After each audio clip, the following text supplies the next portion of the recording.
साल था 2005। मोहम्मद शहाबुद्दीन के इशारे पर पूरा का पूरा पूर्वांचल डोलता था।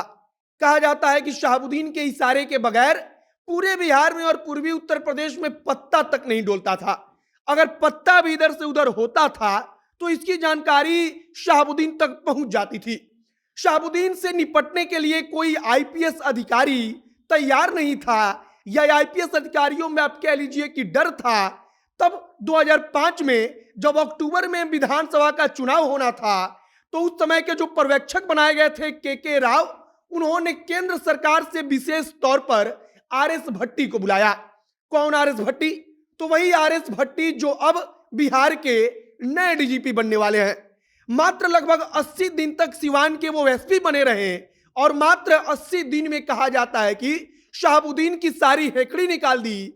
5 दरोगा की एक टीम बनाई जिसमें एक महिला दरोगा थी, और उस महिला दरोगा के लीड में उनको दिल्ली भेजा, और उस टीम ने शहाबुद्दीन को हथकड़ी पहनाकर वापस बिहार ले आई।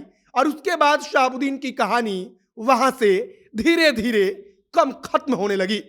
आज वही आरएस भट्टी बिहार के डीजीपी बनने जा रहे हैं। इसी आरएस भट्टी की हम आपको कहानी सुनाएंगे, बताएंगे कि क्यों बाहुबलियों में आरएस भट्टी का नाम सुनकर ही हड़कंप मच जाता है।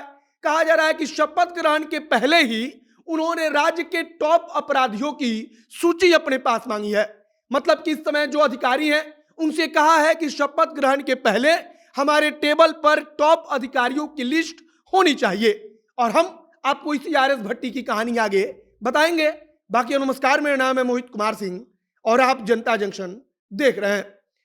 आरएस भट्टी कहा जाता है कि सीबीआई के लिए काम कर रहे थे। वो सीबीआई में डीआईजी के पद पर तैनात थे। साल था 2005।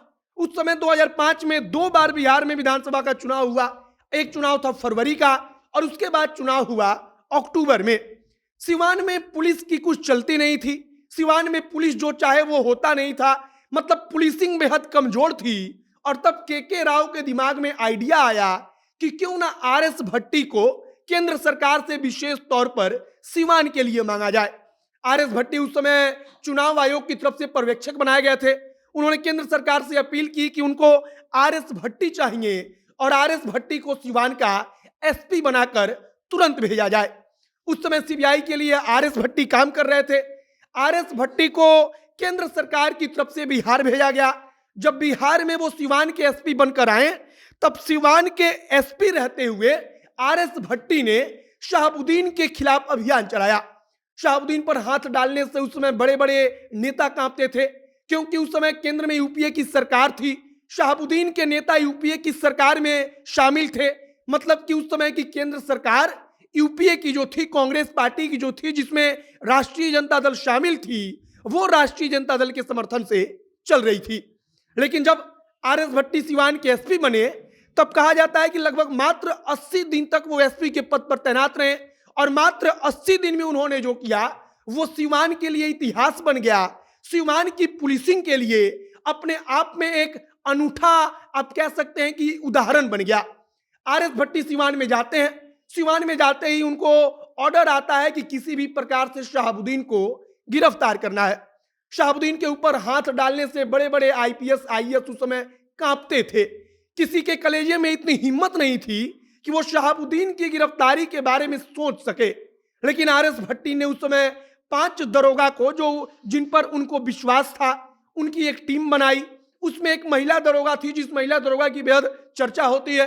कहा जाता है कि आरएस भट्टी ने उन 5 दरोगा की टीम को बनाया और उनसे कहा कि शहाबुद्दीन को गिरफ्तार करना ही है, चाहे जो कुछ भी हो जाए।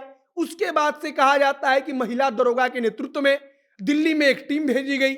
वहां से शहाबुद्दीन की गिरफ्तारी होती है, और जब शहाबुद्दीन की गिरफ्तारी हुई, तब पूरा का पूरा सिवान यह सब कुछ देख रहा था कि कैसे आरएस भट्टी एसपी के पद पर तैनात होते हैं, और उसके बाद कानून व्यवस्था पटरी पर आती है, शहाबुद्दीन की गिरफ्तारी होती है, और यहीं से आरएस भट्टी की बिहार में चर्चा होती है।